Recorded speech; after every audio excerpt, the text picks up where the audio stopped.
Cumprimento a todos com a paz do nosso Senhor e Salvador Jesus Cristo. Aqui é o professor José Edmilson Júnior da Assembleia de Deus em Vila Gomes, ok? Estaremos aqui fornecendo a partir de agora alguns subsídios para a Escola Bíblica Dominical, cuja lição será de número 10, ok? Que será aplicada agora no dia 9 de junho de 2024, que também será o dia do pastor, ok? Então, a lição de número 10, cujo tema é desenvolvendo uma consciência de santidade. Desenvolvendo uma consciência de santidade. E para essa primeira aula estaremos fornecendo o subsídio da leitura do Dicionário Global de Teologia. Estaremos fornecendo aqui esse conteúdo, Dicionário Global de Teologia, que é da editora Ragnos. Ok? Estaremos aí compartilhando com você uma nota que trará algum esclarecimento e será um acréscimo bom para que você possa estar trazendo, enriquecendo, né, a sua aula. Convido todos para participar juntamente conosco aos domingos, a partir das 8 horas da manhã, o período de oração, e às 9 horas da manhã passamos para o período de escola bíblica dominical. Convido a todos para que venham também participar aqui na Assembleia de Deus em Vila Angus, e aqui na Assembleia de Deus Vila Gomes, ok? Vila Gomes, Rua Tomás Lupo, número 17. Então, estejam bem-vindos à Escola Bíblica Dominical em Vila Gomes. A lição de número 10, temos aqui a capa, né? A ilustração da lição, muito importante, né? Muito elucidativo. O tema desenvolvendo uma consciência de santidade. Desenvolvendo uma consciência de santidade.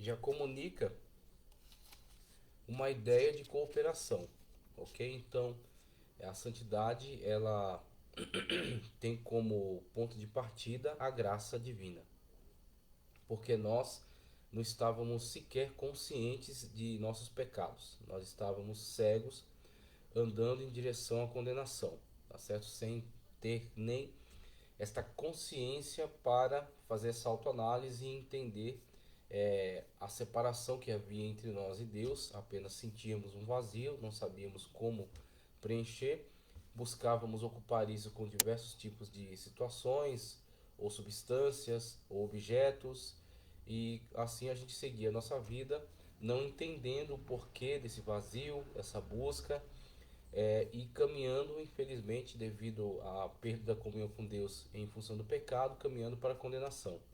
Mas o Espírito Santo de Deus, como Cristo disse, que convence o pecador do pecado, da justiça e do juízo. O Espírito Santo de Deus, quem interagiu, ok?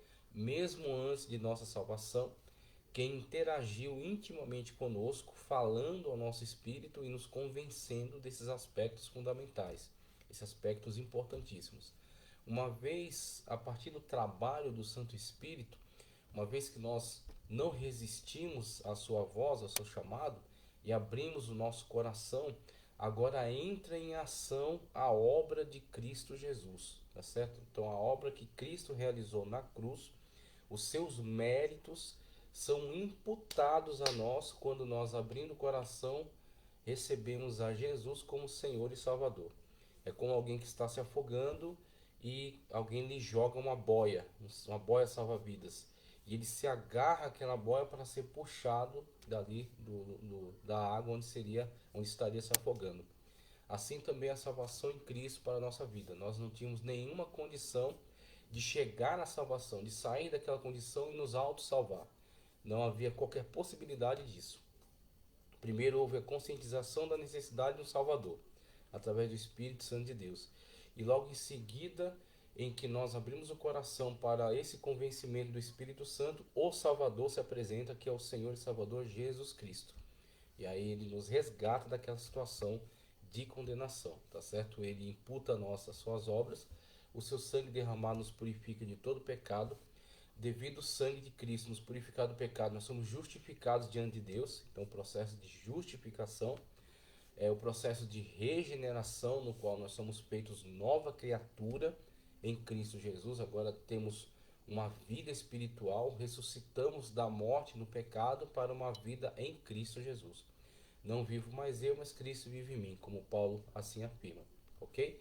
E agora esse homem, essa mulher espiritual que se submeterá a Cristo, se apresentará a Cristo como servo e serva de Deus, e viverão de acordo com a lei do Espírito, subjugando a carne, subjugando o velho homem, ou a velha mulher, ou a velha natureza, ok?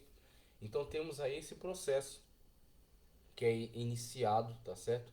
Por Cristo, é iniciado pelo Espírito Santo de Deus, é iniciado pelo Pai em nossa vida, através da grande obra de salvação que Ele nos disponibilizou, e ele é a partir da iniciação da graça divina, ele agora vai nessa sinergia onde nós também temos que abrir mão, tá certo? Nós temos que subjugar, nós temos que fazer essa escolha pela obediência à voz do Espírito.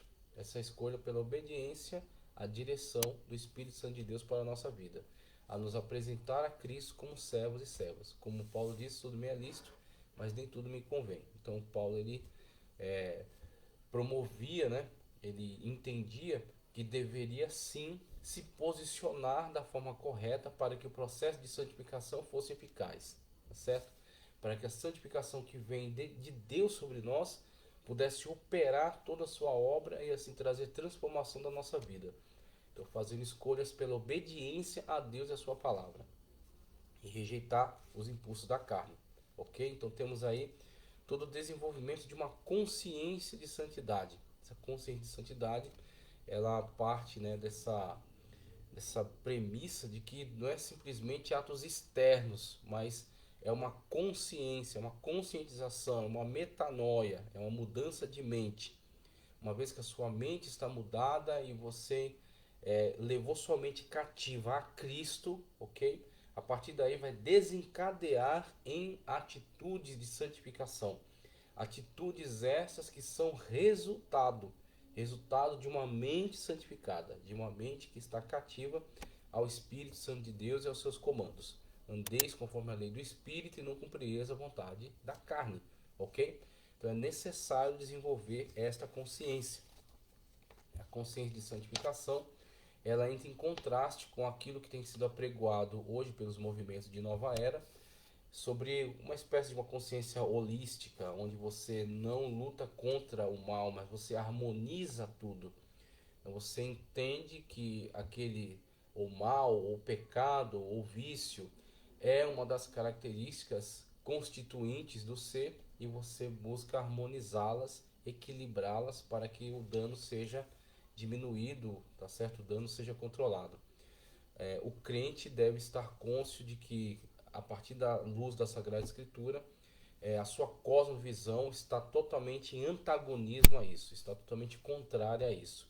O pecado não deve ser harmonizado, os vícios não devem ser harmonizados, o mal deve ser combatido. Nós estamos na luz em Cristo Jesus, e assim nós, mesmo falhando, mesmo errando, mesmo muitas das vezes cometendo algum deslize, nós estamos em oposição ao pecado. O pecado nos tenta, como nós vimos em lições passadas. Ser tentado não é pecar, mas ceder à tentação é sim consentir com o pecado. Tentado não ceda, ceder é pecar, como diz o hino. Nós devemos resistir. Temei a Deus, resistir ao diabo, como diz Tiago, que ele fugirá de vós. Então nós devemos centralizar nossa confiança, nossa fé em Cristo Jesus, estarmos debaixo desse temor de Deus e assim oferecer resistência ao mal. Não concordar, não coadunar, tá certo? Não se associar, não harmonizar o mal, mas desenvolver uma consciência de santificação e caminhar para buscar esse paradigma que é Cristo Jesus. Cristo é o paradigma, é a meta, como Paulo disse, desenvolvendo até chegar à medida da estatura de Cristo. Ele usa o termo varão perfeito, varão, alguma coisa assim, como um desenvolvimento buscando o referencial que é Cristo, tá certo? Então o referencial que é Cristo deve ser a meta. Você vai conseguir chegar nessa vida? Certamente não. devido às nossas falhas, limitações, pecados. Mas a meta é Cristo, medida de varão perfeito como Cristo Jesus. Agora, no processo de busca pelo parâmetro, pelo padrão que é Cristo, mortificando nossa carne, mudando nossas atitudes, nos submetendo a Cristo e buscando esse paradigma que é Cristo, nós estaremos constantemente nos santificando, desenvolvendo essa consciência de santidade e melhorando. E aquilo que nós não conseguimos completar até o grande dia de Deus para a nossa vida, quer seja partindo por meio da morte ou sendo capturados no arpadzos, tá certo? No arrebatamento, Cristo completará a medida naquele dia. Cristo completará na situação da nossa glorificação, quando nós fomos glorificados e levados para estar diante dele. Mas ele tem que nos encontrar trabalhando pela santificação, tá certo? Trabalhando pela mortificação da carne. Assim é ele que completa essa grande obra em nós. Então a gente tem essa questão da consciência de santidade. Consciência de santidade. Texto áureo que é recomendado aqui para a nossa lição está na carta de Hebreus 12:14. Carta aos Hebreus 12:14. Veja. Segui a paz com todos e a santificação, sem a qual ninguém verá o Senhor. Seguir a paz com todos, então você tem necessariamente uma santificação horizontal e vertical.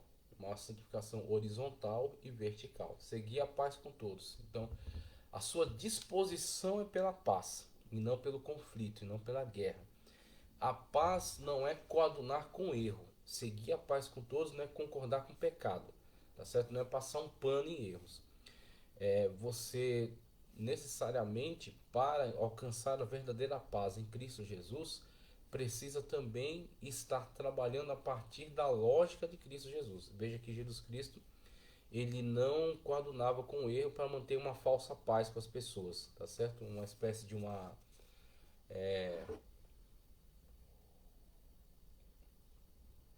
um comportamento cortês, vamos dizer assim. Então, ser educado somente para cativar as pessoas, sem se importar se elas estão no erro ou não.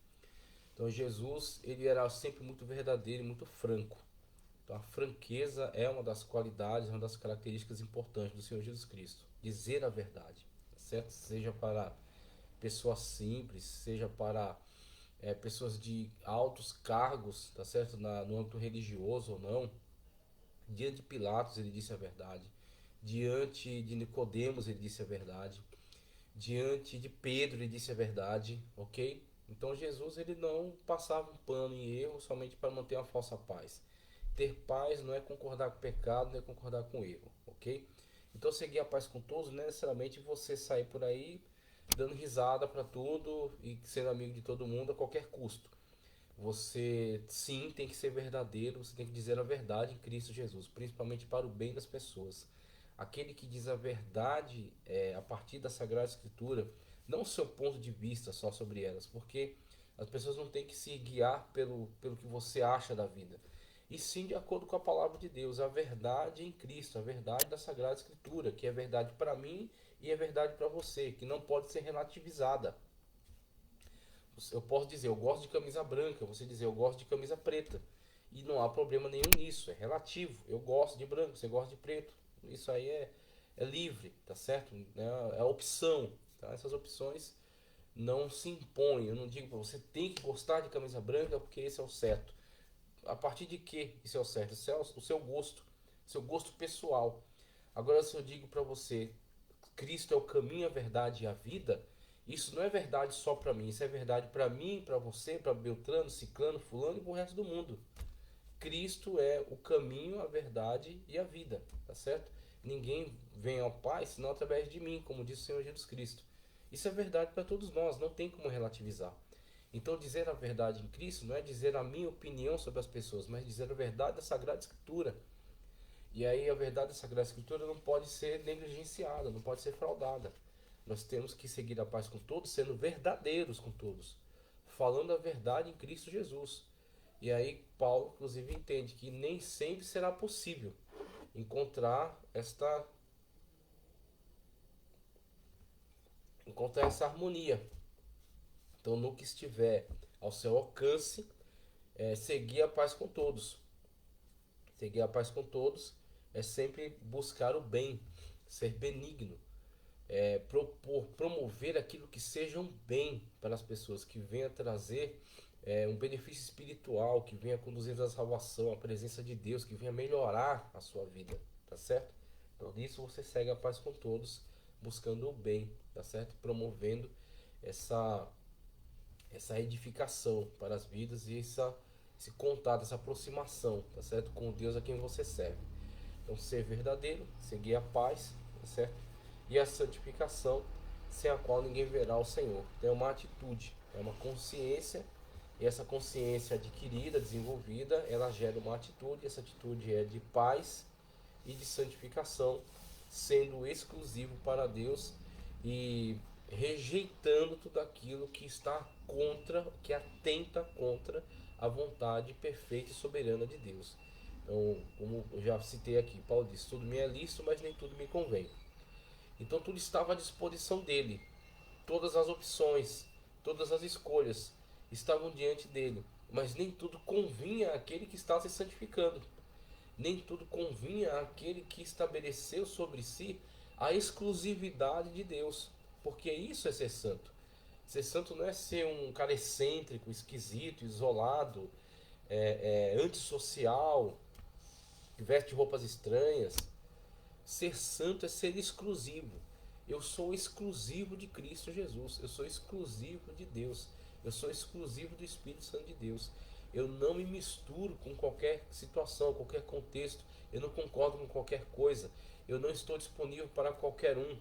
Eu sou exclusivo do Senhor Jesus Cristo. Então aquilo que não agrada a Cristo é rejeitado por mim. Eu não quero. Aquilo que vai contra a palavra de Deus não serve para mim. Eu não quero, não recomendo, não assino embaixo. Eu não concordo, porque eu sou exclusivo de Deus. Então essa exclusividade de Deus sobre a nossa vida é, é uma consequência dessa mente, tá certo? Desse desenvolvimento, desta consciência de santificação. Você está consciente, tá certo? Da sua característica, né, de ser exclusivo de Deus, então você faz essas escolhas, você analisa, né? Você vê que nem tudo lhe convém. Você faz essa análise sobre as decisões, sobre as palavras, sobre o convívio, sobre o ambiente, sobre as situações. Você não está disponível para qualquer um. Você é exclusivo de Deus e você está se santificando para Ele. Como desenvolvimento da santificação que Ele promoveu em nós, né? O texto que é citado aqui, leitura bíblica em classe, está na primeira carta de Pedro, tá? Capítulo 1, versículos 13 a 21. Portanto, cingindo os lombos do vosso entendimento, sede sóbrios, sede sérios, tá certo? Pessoas sérias, pessoas que levam as coisas a sério.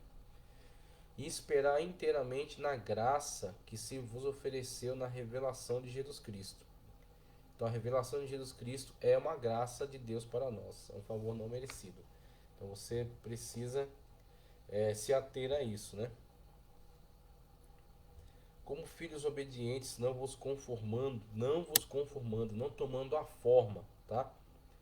Com as concupiscências que antes havia em vossa ignorância, aquilo que pertencia a essa antiga maneira de viver. Esse viver ignorante, esse viver sem o conhecimento da verdade em Cristo Jesus. Mas como é santo aquele que vos chamou, sede vós também santos em toda a vossa maneira de viver. Ele é santo, ele é meu padrão, ele é meu paradigma. Eu quero viver em correspondência à santidade de Deus. Então eu preciso fazer as escolhas certas. Portanto, escrito está: sede santos, porque eu sou santo.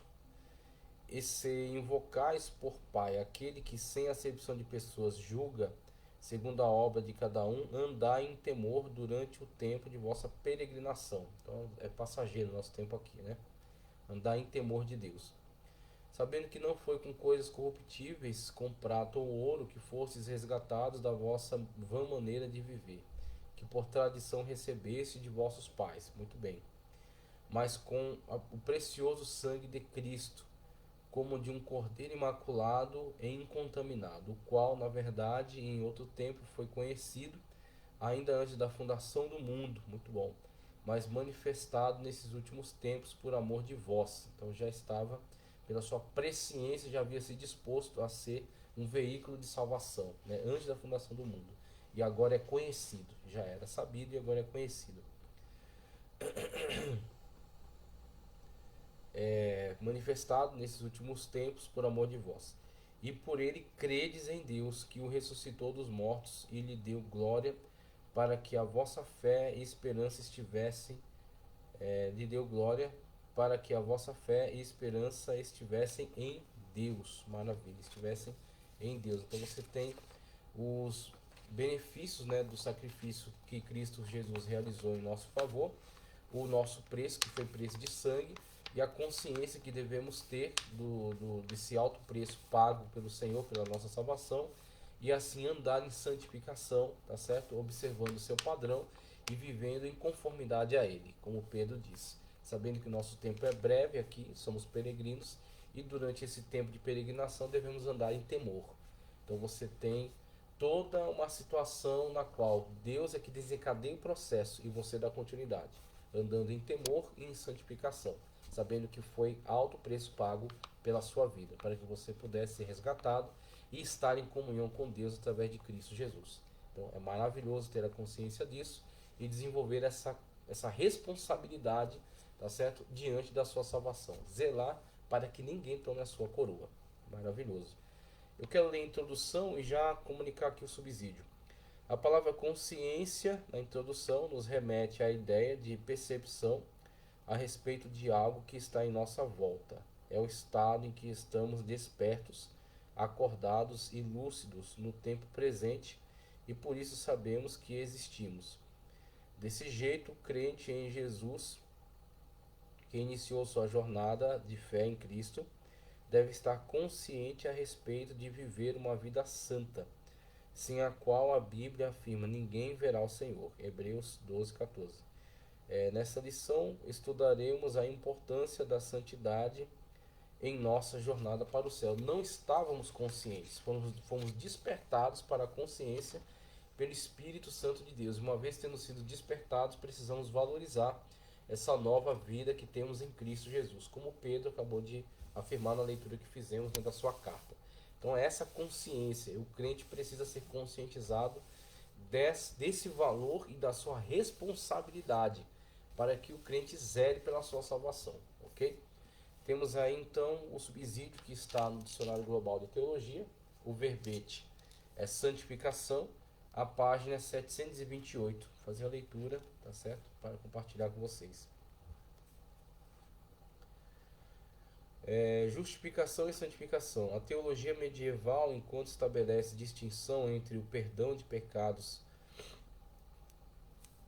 na justificação e a infusão da graça na santificação, compreende, no entanto, as duas realidades como intimamente relacionadas.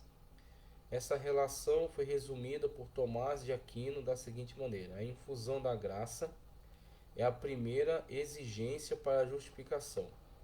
As outras exigências são o movimento de livre escolha em direção a Deus pela fé, um movimento de livre escolha em direção ao pecado e o perdão dos pecados. Suma Teológica, cita aí a referência, né? A infusão da graça é um ato instantâneo e na linguagem protestante poderia ser chamada de santificação instantânea. A graça é concebida como um poder em ação na alma, para dar à pessoa a liberdade de escolher Deus e se posicionar contra o pecado. E esta é a base da justificação. Esse também é sumo teológico. O protestantismo, em contraste, tem tendido a separar radicalmente justificação e santificação.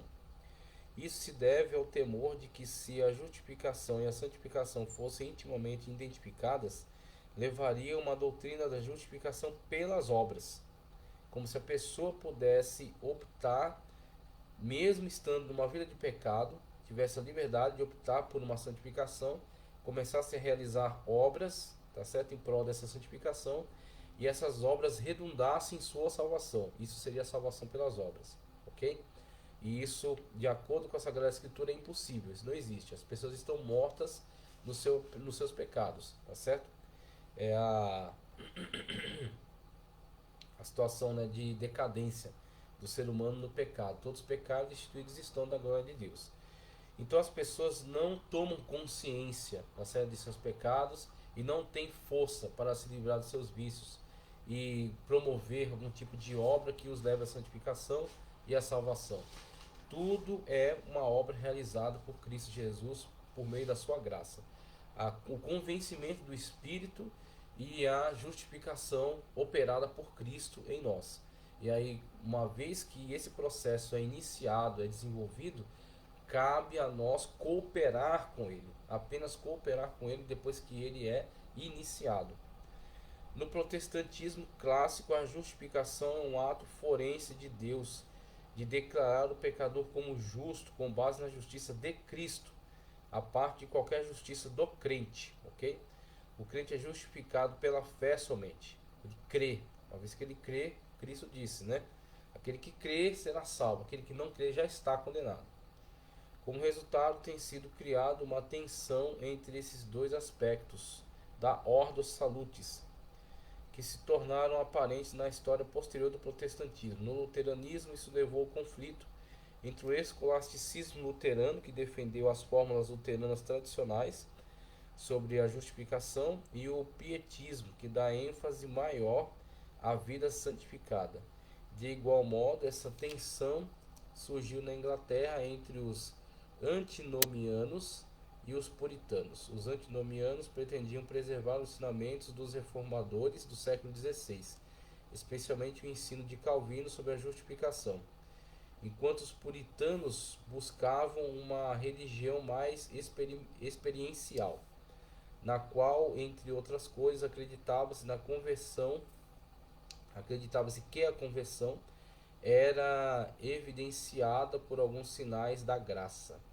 O que se vê no pietismo e no puritanismo é basicamente uma tentativa de religar a justificação e a santificação. E a justificação e a santificação, e ao assim fazer, eles retornaram à doutrina medieval da graça como infusão divina de poder que capacita a pessoa para praticar boas obras.